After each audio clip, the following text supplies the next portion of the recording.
Hello everyone, welcome to my channel. और आज हम लोग क्लास 12 का जो फर्स्ट चैप्टर है इलेक्ट्रोस्टैटिक चार्जेस एंड फील्ड, इसको आज हम लोग कवर करने वाले हैं। और इसको मैं कंप्लीट पढ़ाऊंगा पूरा फुल चैप्टर जो कि 12 का है इलेक्ट्रोस्टैटिक चार्जेस एंड फील्ड। तो शुरू करते हैं। तो सबसे पहले इलेक्ट्रोस्टैटिक चार्जेस एंड फील्ड्स को, इस चैप्टर को समझने के लिए हमें थोड़ा सा चार्ज के बारे में पढ़ना होगा। अगर हम लोग चार्ज को नहीं समझेंगे तो इस पूरे चैप्टर को नहीं समझ पाएंगे। तो इस चैप्टर को मैं आपको अच्छे से समझाने वाला हूँ, इसीलिए जो जो इम्पोर्टेंट चीज़ है सेम टू सेम आप भी कॉपी में लिख लीजिए। जो जो मैंने लिखा है यहाँ पे आप भी इसको नोट कर लीजिएगा साथ साथ। और पहले तो समझ लीजिए कि मैं क्या बोल रहा हूँ।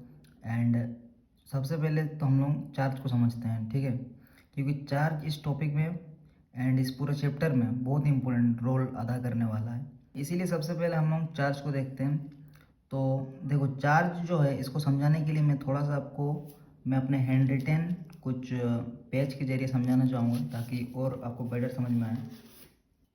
देखो, मैंने एक पेज लाया है, इससे मैं आपको और बेटर तरीके से समझा पाऊँगा कि चार्ज आखिर में आया कहाँ से और ये क्या है क्या नहीं है। देखो, हमें पता है कि एटम जो होता है ये तीन चीज़ों से मिलकर बना होता है: इलेक्ट्रॉन, प्रोटॉन एंड न्यूट्रॉन। तो ये जो इलेक्ट्रॉन है, जब इसका खोज हुआ, प्रोटॉन का खोज हुआ, न्यूट्रॉन का खोज हुआ, तो जब इलेक्ट्रॉन को और प्रोटॉन को, इन दोनों को सामने लाया गया तो देखा गया कि इनमें जो है ये अट्रैक्शन होता है इन दोनों के बीच में। और जब इलेक्ट्रॉन और इलेक्ट्रॉन को पास लाया गया तो देखता है कि इनमें रिपल्सन हुआ। एंड जब दो प्रोटॉन को पास में लाया गया तो उनमें भी देखा कि रिपल्सन हो रहा है। यानी कि एटम जो है वो इलेक्ट्रॉन, प्रोटॉन और न्यूट्रॉन से बना होता है, ये पता है हम लोगों को। तो जब साइंटिस्ट ने क्या किया कि जब दो इलेक्ट्रॉन को आसपास में लाया गया तो वो दोनों दूर जाने लगे, ये इस दिशा में, ये इस दिशा में, तो इसको रिपल्सन कहते हैं। तो ये दोनों क्या होता है, रिपल्सन हो जाता है। और जब दो प्रोटॉन को बीच में लाया जाता है आमने सामने में एकदम, तो ये भी रिपल्सन करता है। बट जब एक इलेक्ट्रॉन और एक प्रोटॉन को सामने लाया गया तो उनमें देखा गया कि ये दोनों जो है अट्रैक्ट कर रहे हैं, मतलब ये दोनों आस पास आ रहे हैं, इसका दिशा इधर, इसका इधर, ये दोनों क्या कर रहे हैं, पास पास आने की कोशिश कर रहे हैं। तो इसी जो घटना है इसको रिपल्सन कहा जाता है, जो दूर दूर जा रहा है, और इसको अट्रैक्शन कहा जाता है, जो पास पास आ रहे हैं। बट जब न्यूट्रॉन को लाया गया, जब दो न्यूट्रॉन को लाया गया तो भी देखा गया कि इनमें कोई भी फोर्स या कोई भी एक्टिविटी नहीं देखी जा रही है। यानी कि इसमें कुछ भी नहीं हो रहा, न्यूट्रॉन से कोई लेना देना नहीं है, बस इलेक्ट्रॉन और प्रोटॉन जो है यही दोनों अपना अपना फोर्स लगा रहे हैं। देखो, ये अगर आपने आपको इधर इधर खींच रहा है तो कोई फोर्स से ही खींच रहा होगा। इलेक्ट्रॉन अगर दूर जा रहा है, प्रोटॉन दूर जा रहा है, तो ये लोग भी, इसके बीच में कोई ना कोई तो फोर्स लग ही रहा होगा। बिना फोर्स का तो नहीं हो सकता कि कोई दूर चल जाए या कोई पास आ जाए। तो जो ये इन दोनों के बीच में जो फोर्स लग रहा है उसी फोर्स का नाम होता है इलेक्ट्रोस्टैटिक फोर्स। इसी फोर्स को इलेक्ट्रोस्टैटिक फोर्स कहते हैं। और यही जो है, इसी चीज़ को हम लोगों को पढ़ना है कि इलेक्ट्रोस्टैटिक चार्जेस या इलेक्ट्रोस्टैटिक फोर्स क्या होता है। तो चैप्टर का नाम इलेक्ट्रोस्टैटिक क्यों है समझ में आया, इलेक्ट्रोस्टैटिक फोर्स किसे कहा जाता है समझ में आ गया। इलेक्ट्रॉन इलेक्ट्रॉन के बीच लगने वाला फोर्स, या इलेक्ट्रॉन प्रोटॉन के बीच लगने वाला फोर्स, या प्रोटॉन प्रोटॉन के बीच लगने वाला फोर्स, इन सबको इलेक्ट्रोस्टैटिक फोर्स कहा जाता है। तो अभी चार्ज को देखते हैं। देखो, चार्ज मतलब होता है the property of the particle electron and proton, the property of the particle electron and proton by virtue of which it can create a force around it is called charge। इसका मतलब है कि ये जो particle होता है electron proton, क्योंकि neutron में तो हमने देखा कि कोई भी एक्टिविटी नहीं हो रहा था, तो इलेक्ट्रॉन और प्रोटॉन में जितनी भी प्रॉपर्टीज़ हैं, जितने गुण हैं, इसके कारण से ये अपने चारों ओर एक फोर्स क्रिएट करता है। यानी कि इलेक्ट्रॉन और प्रोटॉन जो है ये अपने चारों ओर एक फोर्स क्रिएट करता है, और इसी गुण को चार्ज कहते हैं। मैं फिर से दोहरा रहा हूँ, सुनो ठीक से, ठीक है। मैंने अभी बताया कि इलेक्ट्रॉन इलेक्ट्रॉन को जब सामने लाया गया तो वो एक्टिविटी कर रहा था कि इलेक्ट्रॉन इलेक्ट्रॉन को सामने लाने से क्या हो रहा है, रिपल्सन। प्रोटॉन प्रोटॉन को सामने लाने से हो रहा है रिपल्सन। पर अगर हम लोग एक इलेक्ट्रॉन एक प्रोटॉन को सामने ला रहे हैं तो अट्रैक्शन हो रहा था। तो ये क्या है, ये गुण है इलेक्ट्रॉन और प्रोटॉन का।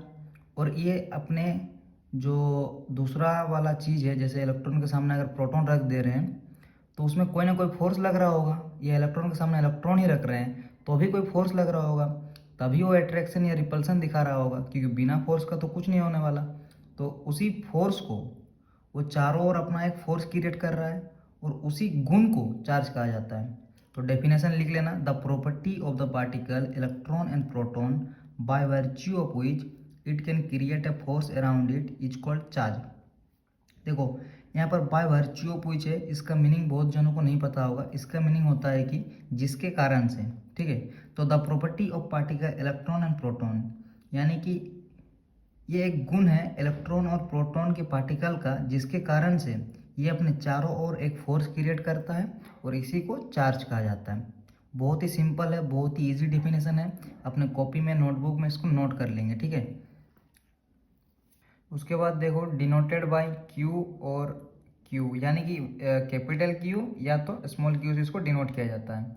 ये स्केलर क्वांटिटी होता है इसका, ठीक है। स्केलर क्वांटिटी यानी कि चार्ज में हम लोग दिशा का कोई वैल्यू नहीं है, ये एक बस मैग्नीट्यूड का खेल है इसमें। तो ये एक स्केलर क्वांटिटी है, स्केलर वेक्टर पता होगा।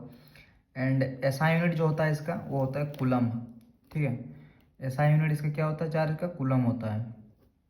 1 कूलम इक्वल टू होता है, देखो ऐसा यूनिट मैंने बताया कि कूलम होता है, उसी प्रकार 1 coulomb equal to 6.242 into 10⁻18 electron होता है। इसको भी नोट कर लेना, ये एग्जाम में एमसीक्यू में आता है, ठीक है। और मैं ये सब जितना भी नोट्स आपको दिखा रहा हूँ वीडियो में, ये सब आप लोग पॉज करके लिख लीजिएगा, या फिर मैं डिस्क्रिप्शन में इसको अपलोड कर दूंगा, ठीक है, पीडीएफ। ये आप एकदम सेम टू सेम लिख लेना, एग्ज़ाम में बहुत काम आने वाला है, बहुत एकदम सेम टू सेम भी अगर लिख लीजिएगा तो नंबर आपको फुल मिलेगा। उसके बाद देखो, चार्ज जो है, चार्ज दो प्रकार का होता है, या तो अट्रैक्टिव हो सकता है या रिपल्सिव हो सकता है। यानी कि चार्ज दो ही प्रकार का हो सकता है, या तो अट्रैक्शन कर सकता है या रिपल्सन कर सकता है, उसी को अट्रैक्टिव या रिपल्सिव कहा जाता है। अट्रैक्टिव मतलब क्या होगा, देखो प्लस माइनस अगर सामने आया, प्लस में मतलब क्या है, प्रोटॉन, और माइनस मतलब इलेक्ट्रॉन होता है। तो अगर इलेक्ट्रॉन और प्रोटॉन को सामने लाएंगे तो अट्रैक्शन होगा, या माइनस प्लस को सामने लाएंगे तो भी अट्रैक्शन होगा, एक ही बात है। बट रिपल्सन में क्या है, दोनों चार्ज सेम होना चाहिए, प्लस प्लस या तो माइनस माइनस, प्लस माइनस कभी नहीं होगा रिपल्सन में, ठीक है। तब अट्रैक्शन की ओर चल जाएगा वो वाली चीज़। उसके बाद देखो, लाइक चार्जेस किसे कहा जाता है और अनलाइक चार्जेस किसे कहा जाता है। जो लाइक चार्जेस होता है वो रिपल्सन ईच अदर, यानी कि वो रिपल्सन करता है। लाइक चार्जेस किसे कहा जाता है, जो रिपल्सन करता है, जैसे प्लस प्लस, माइनस माइनस, ये सब क्या है, ये सब लाइक चार्जेस है। और अनलाइक चार्जेस किसे कहा जाता है, जो अट्रैक्शन करता है, जैसे प्लस माइनस, माइनस प्लस, ये सब अनलाइक चार्जेस है। लाइक चार्जेस यानी कि एक तरह का चार्ज, अनलाइक चार्जेस यानी कि अलग अलग तरह का चार्ज। देखो ये मैंने यहाँ पर मेंशन किया है कि 2012, यानी कि ये जो है ये जेक बोर्ड में 2012 में पूछा भी गया है, और भी पूछा गया है इसके बाद भी, इससे पहले भी। बट मैंने मतलब एक अपने हिसाब से जानने के लिए कि इसको बोर्ड में ज़्यादातर पूछा जाता है, तो मैंने एक सिंपल डाटा लिख रखा है कि 2012 में से पूछा गया था, और भी पूछा गया है, ठीक है। तो ये लाइक चार्जेस और अनलाइक चार्जेस क्या होता है, मतलब रिपल्सन को लाइक चार्जेस कहा जाता है या अट्रैक्शन को कहा जाता है, इस चीज़ के ऊपर क्वेश्चन पूछा गया है, तो अच्छे से देख लेना। देखो उसके बाद एक नोट कर लेना, नोट में लिखना कि when body loses electron then it becomes positively charged, and when it gains electron then it becomes negatively charged. यानी कि देखो इसको भी मैंने 2011 लिखा है, मतलब इसको भी बोर्ड में पूछा जाता है। इसमें बताया गया है कि नोट में कि जब कोई बॉडी इलेक्ट्रॉन लूज करता है, यानी कि इलेक्ट्रॉन छोड़ता है, किसी बॉडी से इलेक्ट्रॉन निकलता है, लूज करता है, तो वो पॉजिटिव चार्ज बॉडी बन जाता है। और जब कोई बॉडी इलेक्ट्रॉन को अपनी ओर गेन करता है, अपने अंदर लेता है, तो वो नेगेटिवली चार्ज बन जाता है। ये कैसे होता है, देखो इलेक्ट्रॉन में क्या होता है, नेगेटिव चार्ज होता है, और जो प्रोटॉन है उसमें पॉजिटिव चार्ज होता है। तो अगर कोई बॉडी, उसमें इलेक्ट्रॉन और प्रोटॉन तो दोनों होते हैं, बट सिर्फ अंदर बाहर कौन हो सकता है, इलेक्ट्रॉन हो सकता है। तो इलेक्ट्रॉन जो है अगर किसी बॉडी से निकल रहा है, बहुत ज़्यादा इलेक्ट्रॉन निकल गया, तो पॉजिटिव की मात्रा क्या हो जाएगा, ज़्यादा हो जाएगा। तो इलेक्ट्रॉन अगर लूज हो जाएगा तो पॉजिटिव चार्ज ज़्यादा हो जाएगा। और अगर इलेक्ट्रॉन कोई बॉडी अपने अंदर बहुत सारा ले ले रहा है, तो वो क्या हो जाएगा, नेगेटिवली चार्ज हो जाएगा। तो सिंपल है, इसको नोट में कर लेना, इसको भी बोर्ड में पूछा गया है। तो आई होप ये पूरा का पूरा आपका चार्ज का कॉन्सेप्ट है, तो पूरा इसको लिख लेना और पूरा एक बार खुद से रीड मारना, आपको सब कुछ समझ में आ जाएगा। लैंग्वेज बहुत ही ईजी है।